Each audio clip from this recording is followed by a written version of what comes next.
He's just a pushover, my wife told her family. While taking my savings, he won't do anything they agreed. I stayed silent. I just smiled and left. 5 days later, she regretted it. I never thought I'd be writing this. But I guess life has a way of surprising you. It started last Tuesday when my daughter Belle asked for help with her iPad games. My wife Willow had linked her iPad to Brielle's for parental controls, and I was using it to install some educational apps when the messages started popping up at. First, I ignored them. I'm not the type to snoop, but then I saw my name, and something in my gut told me to look. The group chat was titled Family Only and included Willow, her sister Lucy, and their mom Aurora. I scrolled up a bit, and what I read made my stomach turn. Colton, such a pushover, Willow had written. He didn't even question when I said I needed $5,000 for the house renovation planning. There were laughing emojis from Lucy. And Aurora, you should take more while you can. Lucy replied, he's too nice. For his own good, remember when he gave up that promotion because it would mean less family time. I sat there, Brielle's game forgotten, as I scrolled through months of similar messages. My wife and her family had been mocking me, planning how to slowly drain our savings and laughing about how I'd never catch on. They even had a running joke about my puppy dog eyes whenever Willow asked for money. The worst part, this wasn't just talk. I opened our banking app and the pieces started falling into place. Those renovation plans never existed. The emergency loans to Lucy, Willow had been funneling money into a separate account. The work conferences that kept getting more expensive. I found receipts for shopping spree and spa weekends. Daddy, is something wrong? Brielle's voice snapped me back to reality. I forced a smile and helped her with her game, but my mind was racing. 8 years of marriage, and I'd never seen this side of Willow. Or maybe I had, and I'd chosen to ignore the signs. That evening I called my friend Skylar. We met at a quiet bar, and I showed him the screenshots I'd taken. His face darkened as he scrolled through them. Man, this is messed up, he said, sliding my phone back. What are you going to do? I took a long sip of my drink. Nothing yet. Skylar raised an eyebrow. Nothing. They think I'm a pushover. Let them keep thinking that while I figure out exactly how deep this goes. The next few days were surreal. I went to work, came home, kissed Willow, hello all, while watching her tap away at her phone, probably laughing about me with her family. I noticed things I'd been blind to before, how she'd tense up when I walked near her phone, the way she'd make calls from the backyard, her sudden interest in handling all our paperwork. Yesterday, it got worse. I overheard Willow on the phone with Aurora. He's been working so much lately, he probably won't even notice if I move some more money. His bonus should be coming in soon. We could use that for my business venture. She laughed. What's he going to do? Stand up for himself? I wanted to walk in right then to confront her, to demand answers, but Skylar's words from our last conversation rang in my ears. Document everything, don't let them know you're onto them until you have all the evidence. So I smiled when she came in. I nodded when she mentioned needing to discuss some investment opportunities. One played my part, the trusting husband, the reliable pushover, but I made an appointment with a lawyer for tomorrow morning. Last night, I couldn't sleep. I lay there listening to Willow's steady breathing, wondering how many nights she'd fallen asleep thinking about her next scheme. Beside our bed was a photo from our wedding day, both of us beaming, full of hope. Now I wonder if she was calculating. Even then, this morning, Willow kissed me goodbye, told me she loved me, then texted Lucy, it's almost too easy. Sometimes I feel bad, but then I remember how he'll never stand up for himself. It's kind of his own fault. Right, wrong, they say a fox is most dangerous when it's cornered, but they never mention the dog that quietly watches, waiting for the right moment to show its teeth. I may be a pushover, but even a pushover has his limits, and Willow, she's about to learn that the hard way. I'm meeting the lawyer in an hour. I've got copies of everything, the messages, the bank statements, the credit card bills. I wasn't supposed to know about. They think I'm weak because I choose to be kind. They mistake patience for cowardice. That's fine. Let them laugh, let them plot, let them think they've got me all figured out, because in 5 days, when everything is in place, when every document is filed and every account is traced, they'll learn that sometimes the biggest mistake you can make is underestimating the quiet ones. I'll update when things start moving. For now, I need to focus on protecting myself and Brielle, because while they're right that I'm usually a pushover, they're wrong about one thing. I absolutely will do something about this, and they're not going to like it one bit. Update first, thank you all for the support on my last post. You were right, I needed to be careful and methodical about this. The meeting with my lawyer was eye-opening. This isn't just about the money, she said, spreading out the screenshots I brought. This is systematic financial abuse. She helped me understand that Willow's behavior wasn't just betrayal, it was calculated manipulation. The last 5 days have been educational. You think you know someone after 8 years of marriage, but watching Willow while knowing the truth has been like seeing a completely different person. The little gestures I used to find endearing now seem orchestrated. The way she touches my arm when asking for something, how she always brings up money matters. matters when I'm distracted with Brielle. Speaking of Brielle, she said something yesterday that made my blood run cold. We were playing in the backyard when she asked Daddy, why does mommy's friend from work come to see her when you're not home? I kept my voice casual. What friend is that? Sweetie, the tall man who brings her coffee. He has a ring like yours and mommy's. I bought a small security camera that afternoon, nothing obvious. Just one of those doorbell cameras people use for packages. Willow didn't even notice. When I installed it, she was too busy texting Lucy about how she'd secured another $3,000 from our savings. For her emergency fund, the camera paid off faster than I expected. Today, while I was supposedly at work, I took a personal day. I watched through the app as a silver BMW pulled into our driveway. A man got out, wedding ring clearly visible, and stayed for 2 hours. I have it all recorded, every entrance, every exit. But that's not even the worst part. Last night, Aurora and Lucy came over for dinner. I sat there playing my role of the oblivious husband while they exchanged knowing looks across my meatloaf. The conversation turned to finances, as it often does lately. Colton, Aurora said, spooning more potatoes onto her plate. Willow tells me you're thinking about investing in her new business venture. I watched Willow's face carefully as I answered, oh, she hasn't mentioned any specifics. Yet Lucy jumped in. You should see the plans. It's going to be amazing. The initial investment is steep, but she trailed off, glancing at Willow. We can discuss it later, honey, Willow said, sweetly patting my hand. You know I always have our best interests at heart. They thought they were so clever setting up their little scheme, but I had already seen the business venture documents on Willow's laptop. There was no business, just elaborate plans to transfer our savings into an account I couldn't access. After dinner, they gathered in the kitchen, thinking I was watching TV, with Brielle there. Voices carried through the vent. He's still clueless, Willow laughed. Did you see his face when Mom mentioned the business? You've got him trained so well. Lucy snickered like a puppy. Just make sure things move before you tell him about the divorce, Aurora advised her sister.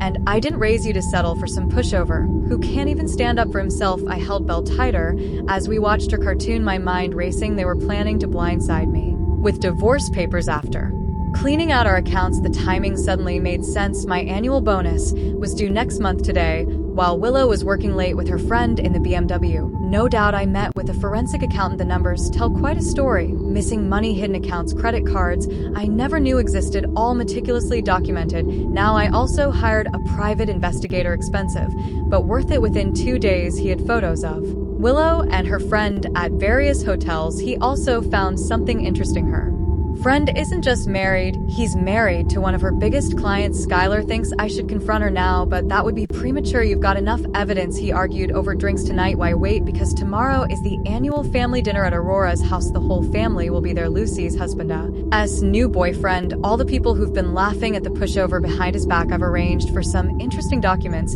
to be delivered during dinner. Nothing dramatic, just copies of bank statements, hotel receipts, and some choice screenshots from that family group chat. One copy for each person at the table. They think I'm weak because I'm quiet. They mistake kindness for cowardice. Tomorrow they'll learn that sometimes the quietest person in the room is the one you should watch most carefully. The best part, Willow doesn't even realize that while she's been playing her game, I've already won. Every document filed, every account traced, every bit of evidence documented, and legally verified. I just have one more role to play, the oblivious husband at a family dinner. Then we'll see who's really been the pushover all along. Update coming tomorrow night. And trust me, you won't want to miss this one. Update 2. I'm still processing everything that happened at dinner last night, but I promised an update. So here it is. The evening started normally enough. Aurora's house was filled with the usual chaos of family gatherings. Lucy's husband was manning the grill. Aurora's boyfriend was mixing drinks, and Willow was helping her mother in the kitchen. Brielle was staying with Skylar's family. I'd arranged that earlier, knowing how the night might go. I played my part perfectly, the usual quiet, agreeable Colton. I complimented Aurora's new curtains, laughed at Lucy's husband's jokes, and pretended not to notice the knowing looks they kept exchanging. Willow seemed especially affectionate, probably because she thought she was about to pull off her master plan. Honey, she said sweetly during appetizers, I was thinking we should tell everyone about the business venture now, right on cue. Aurora perked up.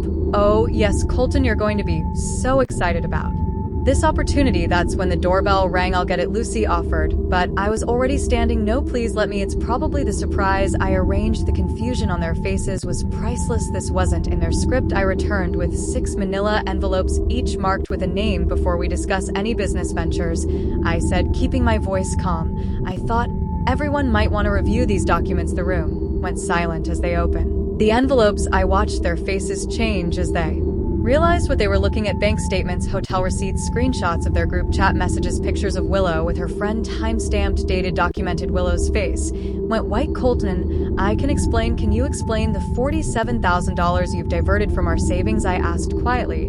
Or maybe the credit cards I never knew about, or perhaps you'd like to explain to your client's wife about the hotel meetings. Lucy tried to jump in. This is obviously a misunderstanding, like the misunderstanding of you helping Willow set up secret accounts. I turned to her husband. Did you know your wife helped hide stolen money? The room erupted. Lucy's husband was shouting at her. Aurora was trying to damage control. Willow was crying, not because she was sorry, but because she'd been caught. You had no right to spy on me, Willow screamed, like you had no right to steal from me. I kept my voice level to mock me, to your family, to cheat not just on me, but with a married man. You're just trying to intimidate us, Aurora said, but her voice shook. I pulled out my phone and played a recording. Aurora's voice discussing how to hide assets before serving divorce papers. Lucy's husband walked out. The boyfriend awkwardly excused himself. I've already spoken to his wife, I told Willow. Sheck, very interested in the evidence I've gathered. Her lawyer will be in touch. You've ruined everything. Lucy spat. No, I replied, you did that yourselves. I just documented it. I stood up, straightening my jacket. The divorce papers have already been filed. Don't worry about responding right away. Your lawyers will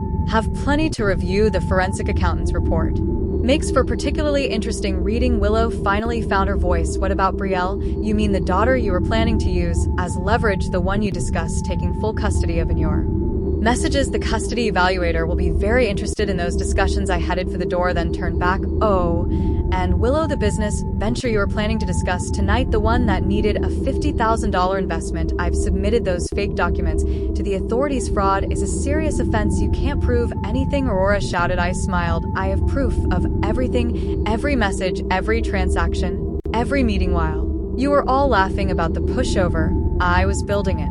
Airtight case. The last thing I saw before leaving was Lucy frantically texting, probably warning her husband about the financial implications. Aurora was berating Willow for letting this happen, and Willow, she just sat there, finally realizing that her perfect plan had fallen apart. This morning I woke up to 47 missed calls and over 100 messages. Willow's friend apparently isn't too happy about his wife finding out Lucy's husband is talking about separation. Aurora's boyfriend decided the drama wasn't worth it and left. My lawyer called an hour ago. Willow's trying to play hardball, but her position isn't great. It's amazing how quickly people turn on each other when they're caught. Lucy's already offered to testify about the financial fraud in exchange for leniency. I took Belle to the park today. She asked why mommy didn't come home last night. I just told her that sometimes grown-ups need time to think about their missed ass. She seemed to accept that. The next few months will be tough, but I'm ready.